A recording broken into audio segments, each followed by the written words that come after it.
Hey cats, what's happening? It's a cold winter day coming on the end of February. And you know what that means? There is a time change coming up, daylight savings. Which means that, well, it's springtime, so we spring ahead. We move up 1 hour. So, a week from now, instead of being 7 o'clock, it'll now be 8 o'clock. If you like that. I'm not sure that a lot of people like this daylight savings thing, and I've heard it's in the wind that they may change it and do it without it. That might be nice. I don't know. I don't like springing ahead because I don't like losing an hour. When I go to get up in the morning and I look at the clock and it's 7 o'clock, well, actually it's 6 a.m. So my wife was telling me about this biker that showed up late for work. It was the daylight savings time, and the boss cornered him and said, "Hey, didn't you know that you were supposed to set your clock ahead last night? You were an hour late." Biker said, "Well, yeah, I was at the bar last night and I stayed out pretty late. I had quite a few, and I came home and set my iPhone and everything, alarm to wake me up. Problem was," he says, "I got up this morning," and he said, "I looked at my phone and here I'd set my calculator." All right, that was kind of lame, but you know what I'm saying. So a lot of people are going to have excuses as to why they're late next week because they forgot to set their clocks ahead. Anyway, I got to thinking about, being late and things like that. And I started my employment, oh my gosh, it was like 1973. So that was like 45 years ago. And back then, my employer always stressed that you got to be prompt, you got to be on time. If you're late for work, you're late. If I tell you got to be here at 7 a.m. and you're 1 minute late, you're tardy. And the way it was set up, we worked by a contract. It was a union contract. And in the contract, starting time was 7 a.m. And then there was disciplinary actions that took place. The first time you were late, you got a slap on the wrist. You just got called in the office and the boss just gave you a little lecture about being on time. After that, the second time, you got like a written letter, went into your personal file. Oh, heaven forbid, you'd have a letter in your personal file. Some guys had files that thick, Mine, it's about that thick. I wasn't a real bad boy, but bad enough. I got in enough trouble that I had some letters in my file. So, and then on the third time you were late, you'd get some kind of disciplinary action. Sometimes they just tell you, turn around, go home. You don't even get paid for today. You were late. It sounded kind of harsh, but, they were really strict about being on time. So that was always instilled on me, and I was always on time, but very few times that I was actually tardy or late. And when I was, I had a pretty darn good excuse because for the most part, I was always prompt. Now,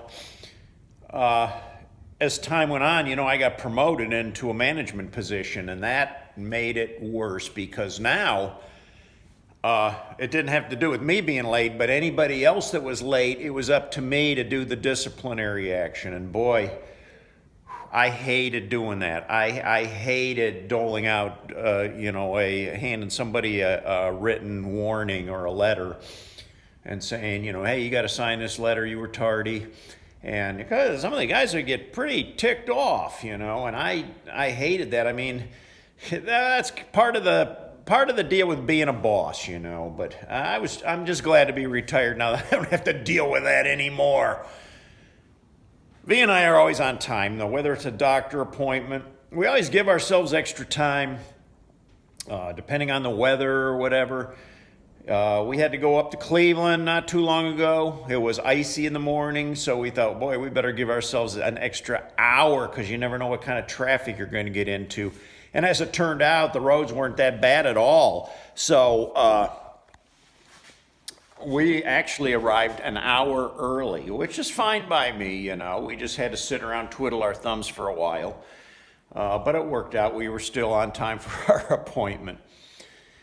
And I'll tell you, V and I, even if we go out to dinner, we're not the people that like to be standing around in the lobby of the Red Lobster holding one of those little buzzer things, you know, waiting on a table. No. We know that the crowd usually arrives at 5 o'clock in the evening, so we try to get there at least a half hour early. If you get there around 4:30 for dinner, most of the time you're not going to have to wait. You get right in, and it works out well that way. So, yeah, we're pretty good about that. And, you know, whenever we entertain too, which we don't do much of anymore, but we used to entertain, you know, holiday dinners and stuff. You know, if you're entertaining somebody, you're prepared to have them arrive at a certain time. And when they don't arrive on that time, that throws everything off kilter.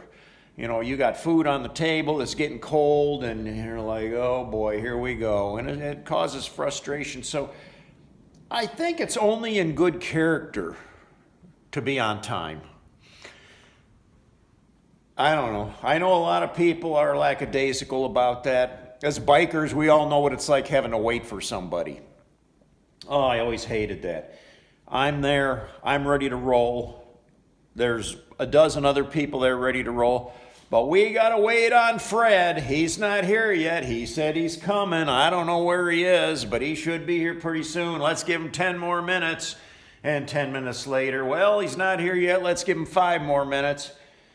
An hour later, Fred pulls in, and he's got a million excuses. You know, that never cut it for me. I always get very disturbed about situations like that. Anyway, just remember we got the time change coming up. Set your clocks ahead next week and be on time. Luckily for me, I don't have to be to work. I'm retired. We still get up at a reasonable time every morning, though, and we've got our routines that we go through and knock out, and then we've got a plan for almost every day. So there you go, cats. That's my story on time today. And hit that thumbs up, like us.